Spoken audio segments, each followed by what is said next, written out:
Minum kopi sudah menjadi kebutuhan utama dan gaya hidup sebagian kalangan sehari-hari.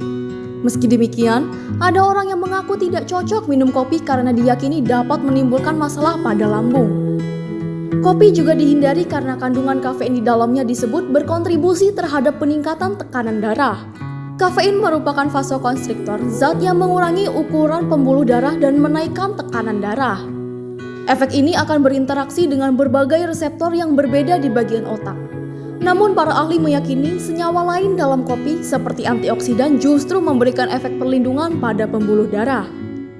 Peningkatan asupan kopi dikaitkan dengan sedikit penurunan hipertensi, menurut temuan studi yang diterbitkan pada tahun 2017.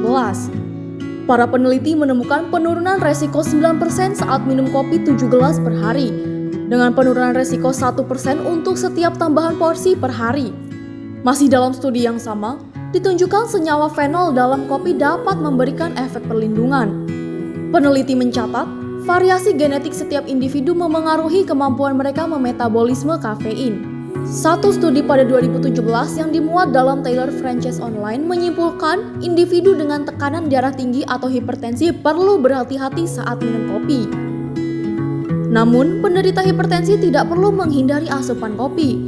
Temuan tersebut mengungkapkan minum kopi antara 3-4 gelas sehari memiliki efek netral atau efek yang menguntungkan bagi tubuh.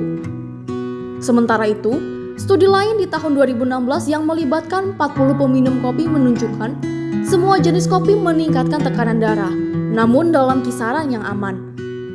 Disebutkan peningkatan tekanan darah bersifat sementara, sekitar 3 jam setelah mengonsumsi kopi. Lalu, sebuah studi di tahun 2015 menemukan peningkatan tekanan darah sistolik hanya pada individu yang jarang minum kopi. Ada pula temuan lain yang menyimpulkan kebiasaan minum kopi lebih dari 3 gelas sehari tidak meningkatkan resiko hipertensi. Selain kafein, terdapat banyak kandungan senyawa berbeda dalam kopi yang mungkin memicu peningkatan tekanan darah. Sebagai alternatif, kita dapat mencoba beralih ke kopi decaf atau tanpa kafein. Dari situ, cek apakah tekanan darah kita menurun atau tidak. Kopi harus dihindari jika ditemukan gejala ini. Beberapa orang mengaku minum kopi menyebabkan insomnia, kecemasan, atau tremor. Tak sedikit yang mengalami reflux asam atau heartburn. Jika kita mengalami salah satu dari gejala yang disebutkan di atas, maka disarankan untuk menghindari asupan kopi. Menurut para peneliti, mereka yang terbiasa minum kopi bisa mengalami gejala seperti sakit kepala atau suasana hati yang menurun jika tiba-tiba diminta untuk berhenti minum kopi. Oleh karenanya, cobalah mengurangi jumlah porsi secara bertahap.